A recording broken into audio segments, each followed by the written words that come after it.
आज मी मुगाची भाजी करत आहे. मूग आणले, भाजले, शिजवले. आता ते तेलामध्ये काय जिरी मोहरी टाकले तेलामध्ये. आता एक कांदा टाकते.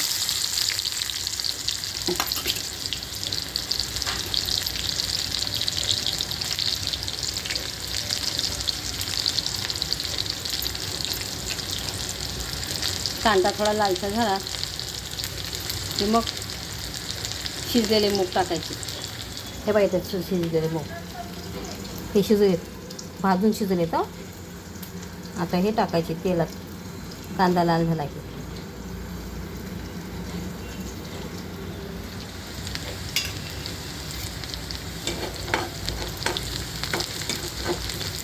चला आता चॉकलेटी कलरचा झाला आहे कांदा. आता त्यात थोडंसं काळा मसाला टाकायचा.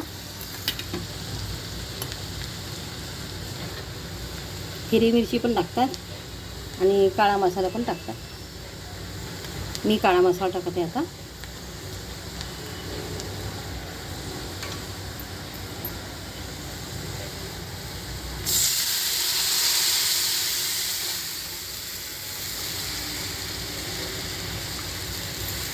हे बघा आता हे काळा मसाला टाकला. आता मीठ टाकायचं चवीनुसार आणि उकळी आली की 10 मिनिटांनी काढायचं.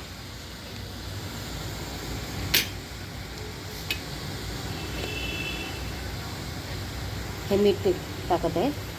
शिजताना अगदी थोडंसं मीठ टाकलं होतं.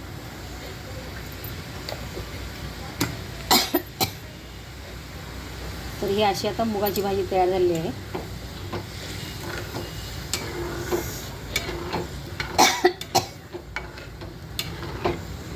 जर आता याला उकळी आली की झालं. मुगाची भाजी तयार झाली. आता इथं कणिक मळलेली आहे. चपात्या करणार आहे आता.